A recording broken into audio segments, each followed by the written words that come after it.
I'm hoping you guys, you young ones, are still okay. Are you hanging in there? You're okay? You ready to go? Yeah? Good, because I'm here for you. Okay? The grown-ups just happened to be here. All right? It's such a pleasure to be here this morning and to share this special occasion with you all. And in particular, I know it's a special occasion for the grade 7s. And I know this because of my own experiences. I'm not much of a crier, but and I went a number of years without crying to the point where I thought there might be something wrong with me. But I remember the last time I cried, and I was 12 years old, and it was the day that I was leaving Highbury, my very last day at school, a day just like today, and I cried like a baby.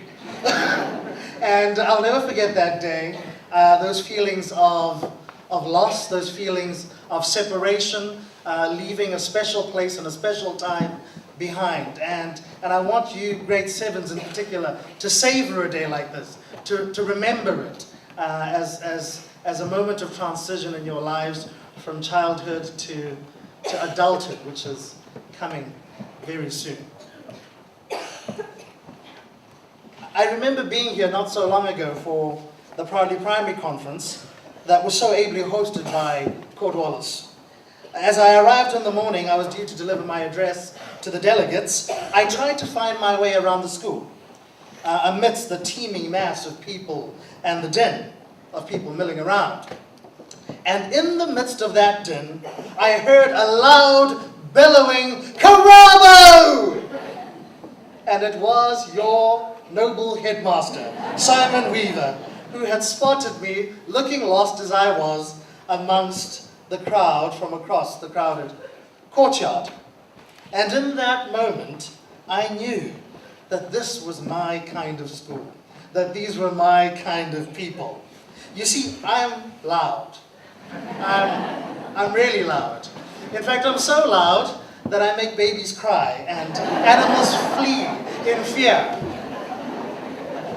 I have a quite ridiculous and uncontrollable laugh, and I sing and dance at the most inappropriate moments, which embarrasses my wife beyond measure. And at Cornwallis, I have found kindred spirits, people willing to be outrageously open, outrageously passionate, and outrageously loving. And you kids are so lucky to be growing up in an environment just like this one. I want to leave you with a simple but important message today. Children make the world better. You kids sitting here today, just as you are, knowing what you know, are helping to keep the world from falling apart. You are a force for good. You are infinitely more powerful than you or the grown-ups sitting around you realize. And today I'm going to show you how God has given you a special place and special powers to do just that. And along the journey, we'll even touch on Peter Pan and Peter Parker and other superheroes. In the Bible, there's a story where Jesus and his disciples are out and about doing what they do, healing the sick and sharing the good news. A group of children come up to Jesus and in addition to praying with them, he hangs out with them. In fact, I can imagine Jesus making funny faces and playing hopscotch with the kids as they had fun together. When his disciples see all this tomfoolery going on, they are convinced that Jesus must have better things to do with his time and shoo the children away. But Jesus is not impressed. And he says these amazing words. Let the children alone. Don't prevent them from coming to me. God's kingdom is made up of people like these. Earlier, Jesus had said this, I tell you the truth, unless you change and become like children, you will never enter the kingdom of God. What Jesus was saying was this: that children are special, that they have special powers within them that can change the world. We all start out with these powers, but as we grow up, we lose them, most of us. But there's good news. That if we do lose them, we can get them back. And we do so by learning from you kids. So you see, even though you may not always feel like it, you are incredibly powerful. You have the power of God inside of you. So what are these special powers? Well, first and foremost, the most powerful of these powers that come with childhood is the willingness and the ability to dream wonderful dreams.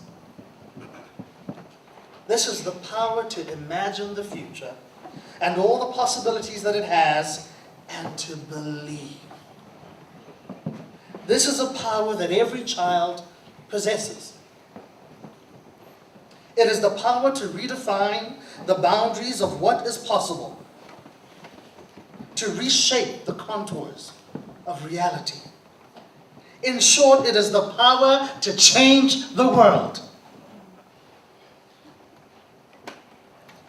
Because that is how God has always worked.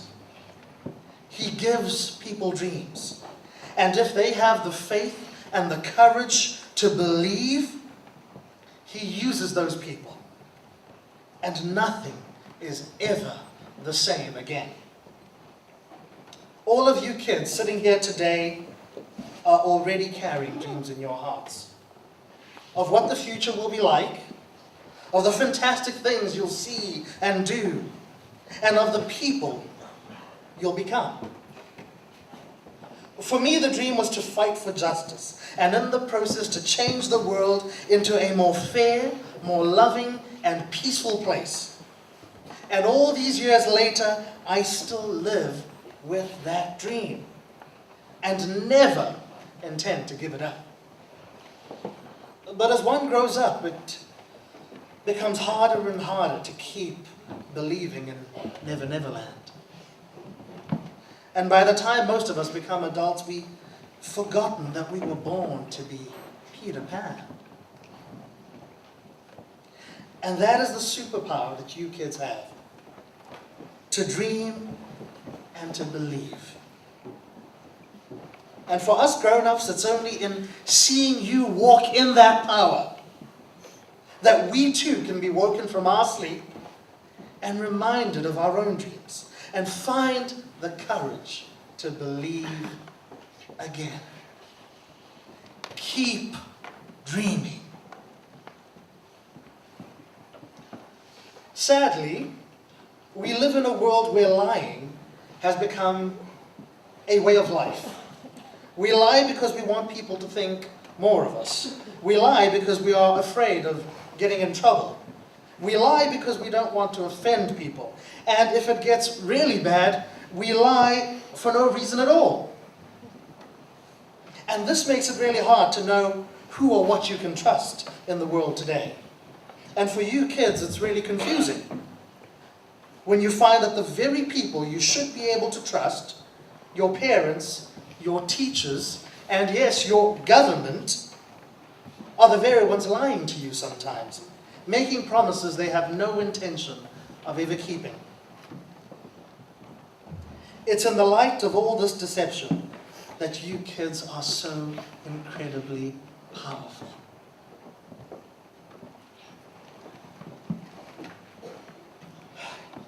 You see, it's because unlike many grown-ups, your first instinct is to tell the truth.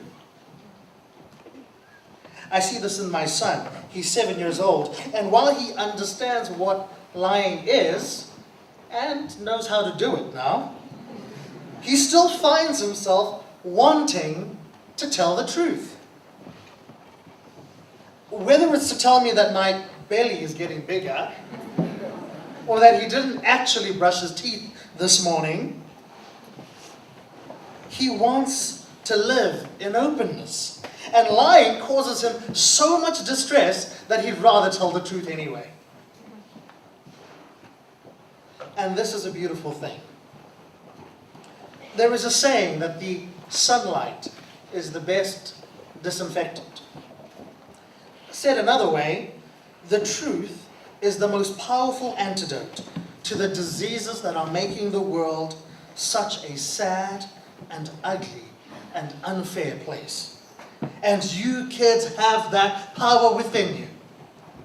And we grown-ups so desperately need it. Keep truth. You wouldn't believe just how much power there is in a smile. A whole number of scientific studies carried out over the last generation have demonstrated the proof of this power.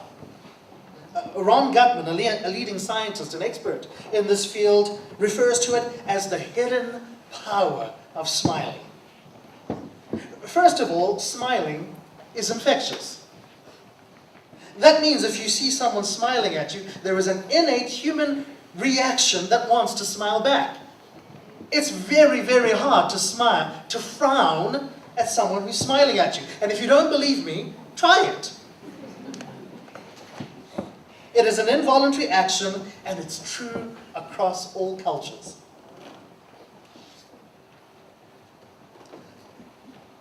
Smiling, you might not have known, also has a whole number of health benefits. Smiling helps with aging. This is because smiling makes use of so many more muscles than frowning. In fact, you could call smiling face exercise. So smile. The size of your smile can even determine how long you're likely to live. This is because smiling reduces the secretion of stress-inducing hormones while increasing mood-enhancing ones, with the effect of reducing your blood pressure. Interestingly, smiling induces our brain reward mechanism, far more than something even like chocolate. In fact, it's said that smiling, one smile, produces as much brain joy as 2,000 bars of chocolate. So if you're feeling sad, the best thing you can do to feel better is not to eat more chocolate, but to smile. And here, my friends, is the nub. Children are the smile champions of the world. Whereas most adults smile an average of 20 times a day, children will often smile as many times as 400 times in a single day. Now those are real superpowers. And that is why we adults love being around children. Because as you smile, we find ourselves smiling, and in turn improve our own health and well-being. Keep smiling. When I was your age, some teachers loved me, and some teachers hated me.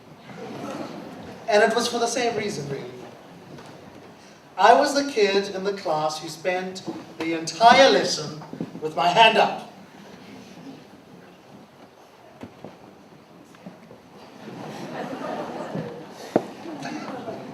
I always had a question. I always wanted to know more, to understand better. Sometimes the questions were on the topic. Oftentimes, they had nothing to do with the topic. At about the age of 5 or 6, we had a gardener at our home. And his name was Mzimela. He was an old, crooked waif of a man, grumpy as anything. He too loved and hated me in equal measure. This was mainly because my afternoons were often spent with him in the garden as he did his chores. He appreciated the company, but hated the incessant questions. Our conversations would go something like this. What are you doing? I'm fixing the garden. Why are you fixing the garden? Because it should look good. Why should it look good? And so it would go and go and go until he would eventually march me all the way back to the house, having had enough of me. And you know what? The truth is, most kids start off that way. Desperate to explore and discover and understand the world around them. Sadly, most of us lose this power as we grow up, as we become afraid to ask stupid questions, or even worse, become convinced that we already know all the answers. But this curiosity, this desire to learn, is the power that moves the world. Every great discovery, from the wheel to the television, began with people being willing to ask the right questions and being willing to see what would and wouldn't work. I was so incredibly blessed to have parents, and a father in particular, who taught me this truth and gave me a love for learning that still lives in me to this day. So I beg you kids here today to hold on to that spirit of curious wonder. Keep learning. My family and I live in Durban, in Glenwood to be specific. Every day I drop my son and wife off at work and school respectively. And we do the same thing in reverse in the afternoon. This means we spend a good deal of time every day traveling in the car together. And almost every single day we will find ourselves at a traffic light and have the light tap in the window of someone begging for food or money. And my initial instinct, all too often, is to avert my gaze. It saddens me more than you know that this is true, but it is. But not my beautiful boy. His heart leaps into action and immediately wants to help. And he will challenge me as his dad to engage and to do the right thing, which is to demonstrate compassion with the plight of those less fortunate, rather than to rationalize and justify my apathy. Anytime he sees someone in pain or in trouble, his first instinct is to reach out and give a helping hand. And I know that you kids sitting here today are just like my boy. And this is the way we all should be. And in you kids, we adults are forced to face our own failings and are given the opportunity to open our hearts afresh. You see, compassion is one of the things that this world is so sorely missing. And this is your superpower. It is where every hero's journey begins. Whether he be Bruce Wayne or Peter Parker or Clark Kent or Nelson Mandela, they all saw pain and suffering around them and responded with action. You kids are the real heroes in the making. Keep caring. So you see, this is the power that lives within each one of you. The power to dream, the power to tell the truth, the power to smile, the power to keep learning, and most of all, the power to care. These are your God-given superpowers. No one can take them away from you. Only you can give them away. Don't. Hold on to them for dear life, because your happiness and the happiness of so many people depend upon it. So, keep dreaming. Keep telling the truth. Keep smiling. Keep learning. Keep caring. Thank you so much.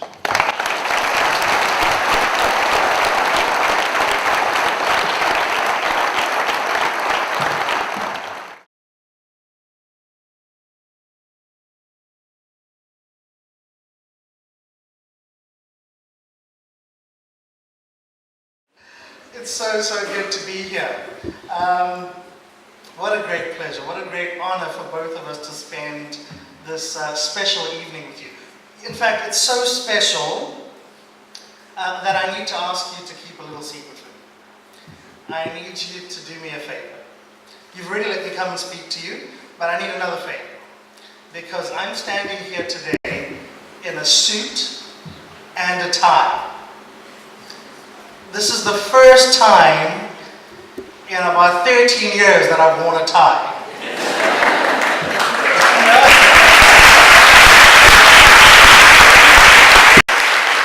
My wife's never seen me in a tie. In fact, for our wedding, the compromise I was willing to make was a very eccentric looking bow tie. But now that I'm here, I need you not to tell anyone. Because I've been fighting and resisting wearing a tie for as long as I can remember, and I don't want anyone to know. Because if they do, they'll make me do this all the time, and I don't want to. And if you tell on me, I'll deny it. You know, it's such a testament to the spirit in this school that you're all here this evening. Particularly you girls. I think to myself, you know, I'm a Hiltonian, and the moment they let us out the gates, they will never see us again. So the fact that some of you have already finished with school and are here tonight, and I hear will be here again tomorrow, tells me something very special about this school. It tells me something very special about you. It tells me how you feel about this place and how it's been to you. And I'm sure for those of you leaving, today is a bittersweet evening.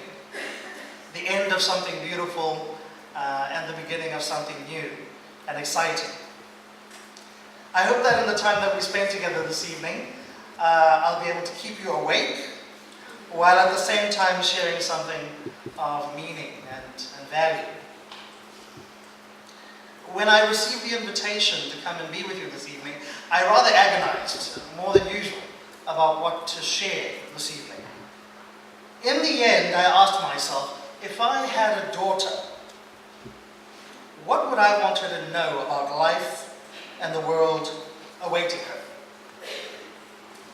And therefore this evening it is my intention to challenge you, you girls, that you are possessed with certain strengths and abilities that men often lack, but that the world is in desperate need of. To affirm that God has made you for a purpose that only you can fulfill. To demonstrate that it is only in men and women working collaboratively together and bringing their gifts to the public square that we can overcome the intractable global challenges facing us. I will contend that it is down to the fact that women are stronger in three important aspects, that they are pivotal in leadership. Firstly, that they are stronger in multitasking. Second, that they are better negotiators. And finally, that they have the capacity to show compassion. I know that many of you girls sitting here this evening already feel empowered and emboldened. You are already living with the dreams and plans of the wonderful things you plan to do and see as you leave the comforting shelter of this beautiful place. Yet I will make the case today that there is still more ground to be taken, that there is even more needed from you than the previous generation of women. Not just for your own sake, but for all our sakes. 2,000 years of often disastrous male leadership show that you girls can't take the risk of leaving it up to us men any longer. It's no longer enough for women to participate. This is a call to leadership. Your world needs you. So, just what kind of world are we living in? Like never before, we are living through transformative times. We are seeing the world reshaped before our very eyes in ways that would have seemed unthinkable a mere 5 years ago. The Arab Spring, the set of democratic mass movements that have swept across the Middle East, toppling regimes that seemed set in stone in Egypt, in Tunisia, in Lebanon, and in Libya, is the defining social phenomenon of our times. I would propose to you that what has transpired on the streets of Damascus and Sana'a and Tunis is evidence of a tectonic shift in the balance of power between citizens and their rulers everywhere. The stubbornness of extreme poverty, the threat of nuclear Armageddon, the cancer of racial discrimination, the rise of religious fundamentalism, and the alarming increase in income inequality have made the future ever more uncertain. And the feminization of poverty means that women bear the disproportionate burden of all these social ills. In fact, a UN dictum puts it this way: women do 2/3 of the work, earn 10% of the income, and own only 1% of the means of production. Tired of this bleak spectre and their leaders' inability to forge solutions, people everywhere have been given permission to believe in their ability to change their own circumstances and to seek redress by whatever means necessary. Right here in our own country, South Africans are angry. As angry as they've been in a generation. At the moment, their anger is untamed, oftentimes irrational, exploding in unexpected places against unexpected targets. Sometimes it's the government, sometimes it's the foreigners, and sometimes it's business. But this anger is growing and shows no sign of dissipating. These are but a handful of the expressions of the endemic public discontent being felt by citizens in many parts of the world today, in places as disparate as London and Bangkok. These, my friends, are different times. What all these dire situations demonstrate is the acute crisis in leadership at all levels. It is a crisis of the imagination. It is a crisis of the spirit. And I would submit to you today that it is self-evidently a male crisis. Men still dominate positions of power and influence in nearly every sphere of life, including business and politics. And it would seem our male leaders simply cannot find solutions to what I call the big five questions facing the world today. Again, these are namely the effects of global warming, the nuclear arms threat, racial and religious discrimination, poverty, and income inequality. These are the existential time bombs, which, if left unresolved, will result in untold conflict and devastation and misery for the generations to come. The future depends on you girls getting involved. The future depends on you taking up the mantle of leadership. Your world needs you. But the question naturally arises. Why aren't we making any progress? Well, a big part of the problem is that men tend to be binary thinkers. We perceive the world largely in terms of X's and O's, in terms of yeses and no's, and winning and losing. This is zero-sum thinking. Someone has to win and someone has to lose. And this is the cancer eating away at our moral conscience and undermining our attempts to solve the big problems. And today's big idea is that part of the answer lies in having more women in positions of leadership and influence. Well, how would that make any difference, I hear you asking? What would women bring to the table that men don't already? Well, let me tell you. A recent study completed at the University of Glasgow has added further weight to the emerging scientific consensus that women are indeed better at multitasking than men. Now, we've all seen the mom who's feeding the baby with one hand whilst typing on the laptop with the other, whilst talking on the phone at the same time without her hair even falling out of place. In fact, I suspect some of you moms are that mom here today. Now, whilst conventional wisdom has held this to be true for some time, a number of recent studies have seen science catching up to the anecdotes. This particular study asked groups of men and women to complete a number of everyday tasks. Everything from locating maps, restaurants on a map, solving maths puzzles, and developing strategies to find a set of lost keys in an open field. The participants were asked to complete this task as best as they could in 8 minutes. And just to make things more interesting, the participants would receive a phone call mid-task and asked to answer a number of general knowledge questions. The study's result found that the women demonstrably outperformed the men. No surprise there.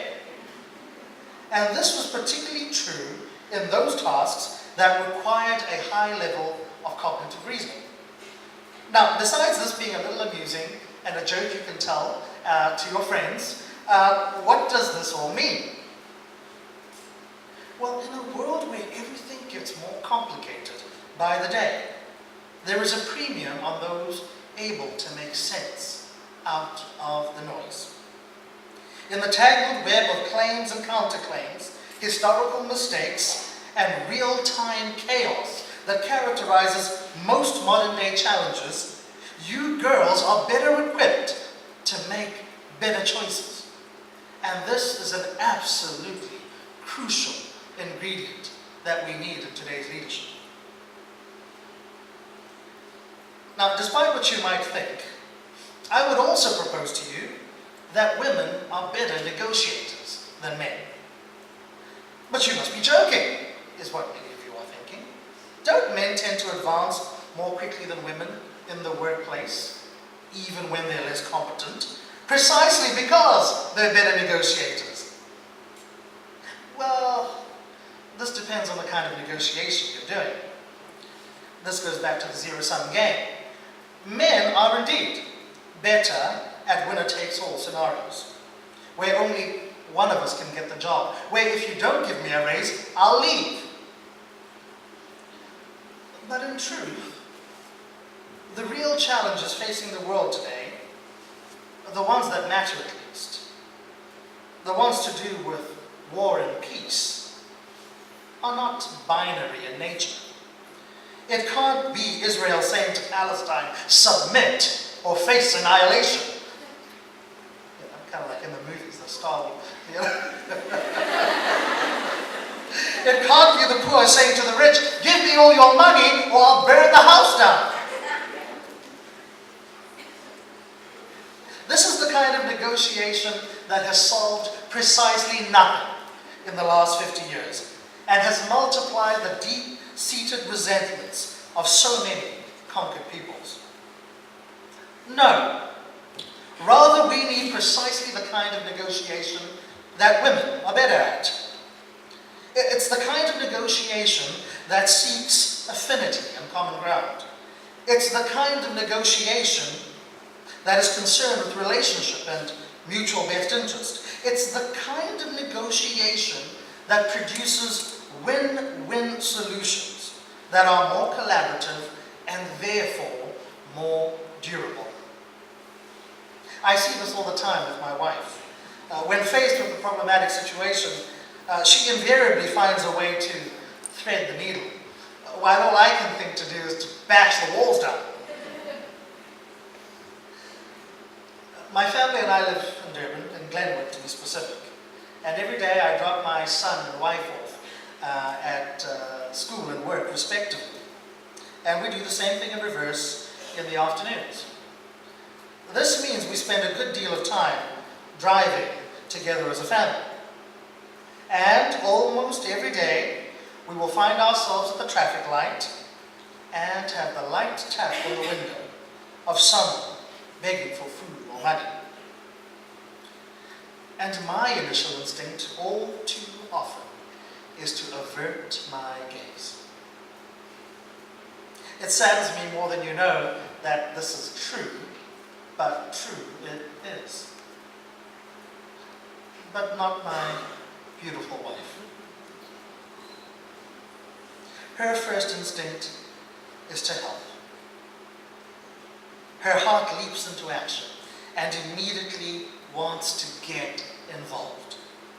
And she will challenge me as her husband to engage and do the right thing, which is to demonstrate compassion with the plight of those less fortunate, rather than to rationalize or justify my apathy.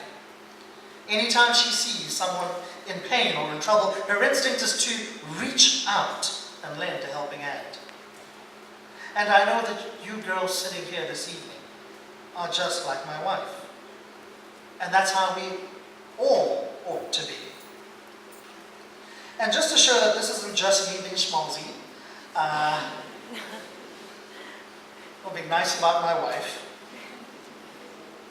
The British ethicist Roger Steer, who has administered what's called the moral DNA test to over 60,000 people, concluded that women make decisions on how they impact others, which tends to produce better decisions.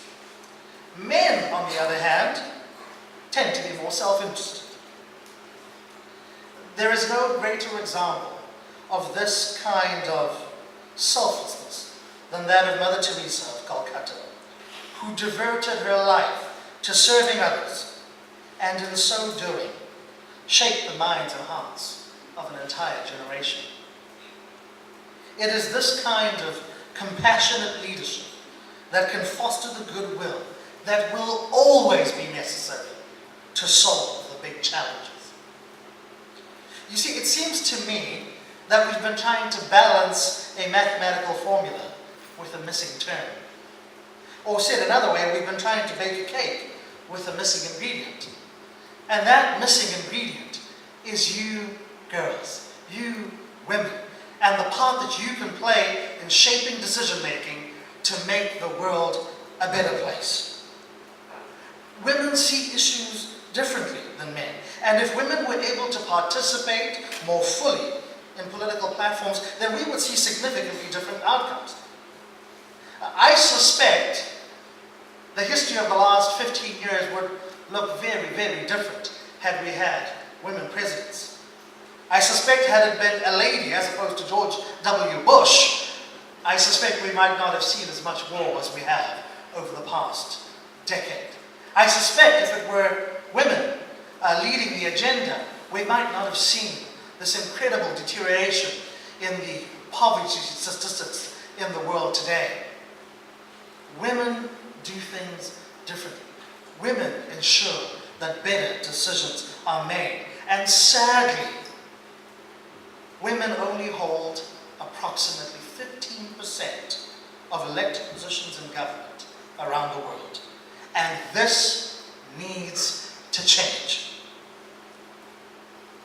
There is now ever more data that demonstrates that educating the girl child is the single most powerful and sustainable intervention that can be made in any community.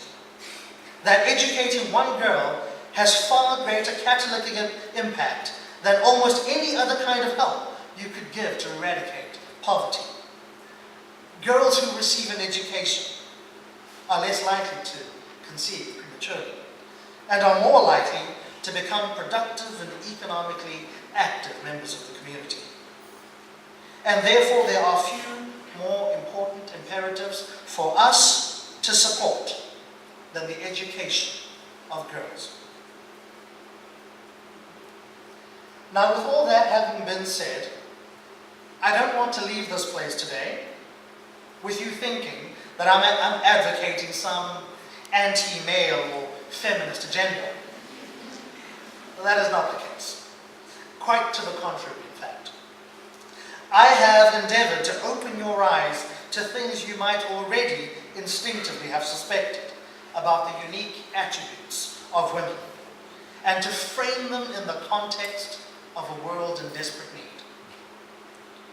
We men have our own strengths, equally indispensable, but I won't take time today to expound on them.